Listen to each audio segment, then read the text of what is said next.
Hey everybody, this is the Facebook Ads with the Twang podcast. I'm your host Ben Blackman, and today I'm going to be talking to you about Facebook's new campaign budget optimization.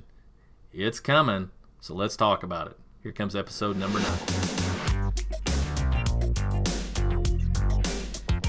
Facebook Ads with the Twang is dedicated to taking the often overcomplicated process of creating simple, successful Facebook ads, breaking them down step by step in less than 10 minutes at a time. Let's get started. Hey everybody, welcome to episode number 90, and we're talking about campaign budget optimization. Man, I have all kinds of other things to talk about, but this is going to be the priority because it is, it's important. So, campaign budget optimization is not really a new thing. It's also known as CBO. So if you see that acronym thrown around, you know what it means. But it's not a new thing. It's just really newer to Facebook. And it was supposed to roll out, in September or something like that, and it got pushed back, and that's just what happens. And so now I have it on good authority from an actual live human being from Facebook that it will be here February 27th. So hopefully this episode comes out before then. Actually, I'll make it come out before then. So what is it? Okay, and you've probably already seen it when you're setting up your campaigns. And it's different for everybody, right? Some people, if you have a newer ad account, you may not have an option, like it's automatically turned on. You can't turn it off, right? If you already have an existing account, you're running existing ads, you should have an option when you set up your campaign to turn it on or turn it off. Some people's are all automatically turned on and some are automatically turned off. It just depends. So you just have to look at it. But essentially what it means is this, is now you set your ad budget at the campaign level instead of the ad set level. Right? So let's just say you had 3 ad sets, like you're going to run ads to 3 ad sets, each with a particular interest, like one with Amy Porterfield and one with Tony Robbins and one with Gary Vee or something like that, right? So you had 3 different targeting interests, okay, that you're putting in 3 different ad sets. Well, now the way you do it is you put your budget in those 3 different ad sets. So you say you put $10 a day in 3 ad sets. That's $30 a day, but 10 is going to each one, right? Well, with campaign budget optimization, what would happen in that scenario is you would put $30 at the campaign level, you would set up your ad sets the same way, and then they would distribute it accordingly, right? Meaning Facebook would distribute it accordingly, right? They're going to pick the one that they think is going to work the best, and they're going to try out different things, which is great, except when you have a lower budget, it takes a lot longer for them to figure that out. And if in most cases, right? So if you put $30 a day, they may send it all to one of those particular ad sets and not send it to the other 2, right? And they may run it for a lot longer than you would have run it manually if you'd just been keeping an eye on it. So that's one of the things that's kind of frustrating. You might have wanted a lot of it to go towards Amy Porterfield, but it was all going towards the Tony Robbins ad set, right? So, whatever. You're like, okay, that's not working out. I really want more to go to this one. So that can be a little bit frustrating. Now, I'm going to tell you how to get around it, okay, for those that want the easy way out.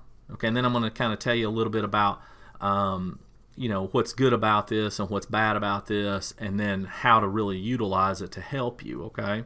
But the short of it, if you just want to skip to the, cut to the chase, so to speak, is that if you want to have 3 ad sets like I just described, then what you would do is set up 3 campaigns, each with their own ad set and each with their own budget. That would essentially fix that problem, okay? Because if there's only one ad set, then there's only one place for the budget to go. If you're in a situation where that's all you're doing anyway, then there's really not much of a change, right? But if you're running multiple ad sets like I do and stuff, then there is a change. So it just means that if you do it that way, there'll be a lot more campaigns in your ad manager than there are now, okay? Because each campaign will be its own ad set. So that's how you get around that if you want to go that direction. But let's just talk a little bit about what's good about this. Okay, so it's a single budget, which makes it easier to manage. It also makes it easier to scale for the most part. So there's less daily management. If you use Facebook ad rules, which I do, like I have them set up to automatically turn on this if we meet certain criteria and automatically turn off that if we don't meet certain criteria or whatever, it's easier to set that up. Okay, or at least it is for me the way that I use it. So I like those kind of things, right? I like that part of it. What's not good about it is, like I said, you have less control for smaller budgets. And so that makes it a bit of a challenge. It also makes it a bit of a challenge for a smaller budget to launch, because if you're using the CBO versus separating everything out, then you don't know where it's going to get distributed first, so you don't know if you're going to be able to make your numbers or not, especially if you're going to be running a webinar or a 5-day challenge or something along those lines. So you have to pay attention a little more. The other thing I found out is winners aren't always winners. So something might look like it's going great, right, today, tomorrow, but the next day it totally tanks. Okay, so and then it never comes back. So you might think it's a winner, but then when you look at it a second and third time, it's not. So you have to just kind of pay attention to those things. Planning out your campaigns as well takes more thought. Okay, and it'll take more time. So take that into consideration instead of just throwing stuff out there. All right. So what are my results with CBO? Well, I've had great results in some things and bad results on the other.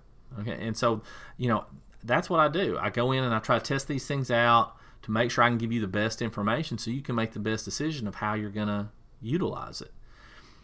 CBO is pitched as kind of like a cure-all for targeting, cure-all for optimization, but it's not going to help or hurt anybody or everybody in the same way. So you have to pay attention to your own campaigns. So like I said, you can set up separate campaigns for each targeting interest with their own budget. That's one option. Okay, here's another option. It's just a little more complicated, so stick with me on this, all right? And I'm going to talk about creative in just a second. So one of the things that you can do is you can run a split test campaign. So when you go in and set up your campaign, you set up as a split test, and you can split test your audiences, you can split test your creative, and so I would suggest the creative. Okay, so to try to find out which creative is converting the best for whatever it is you're trying to do. Okay, split test that, run it for a period of time to get enough data. So that depends on your budget. All right, so you'll just have to input that and then run it and see what you come up with. Once you get the winner, of that, then you could go in and create your CBO campaign and use the 3 different targeting interests and put that ad that won into those three targeting interests and run your ads. Okay, so that's essentially what you do. It's akin to everybody followed Perry Marshall. It's akin to his peel and stick method. I mean, that's what he taught and still does teach in Google AdWords and stuff like that. That's what it is. That's essentially what we're talking about. And so it's that simple. You take the one that's a winner, you peel it out, and you stick it into the CBO campaign. So is it a little more work? Yeah, it is. But the benefits are there. So think about it. So let's just talk creative. As of at this moment, in CBO in general, video has been beating images overall. Okay, now that varies by market, but in general, it's been doing better. And so what kind of videos? Well, I'm not talking about production videos necessarily. In other words, if I have to compare one with a high production value that's message isn't quite as clear or is just more fancy than anything else versus one that's simple and clear, then I'm going to go with the simple and clear one. Okay, for most of us, right? That's what we're going to use.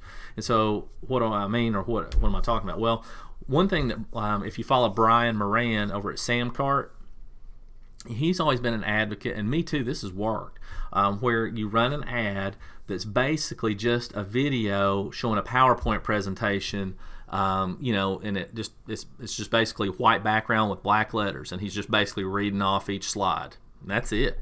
Okay, I mean that's as simple as it can be. Those work. You may not think they do. You may not think that people are going to watch it, but they do. So you might try that because it's super effective. Is it good for e-commerce? No. But is it good for services? Yes, it is.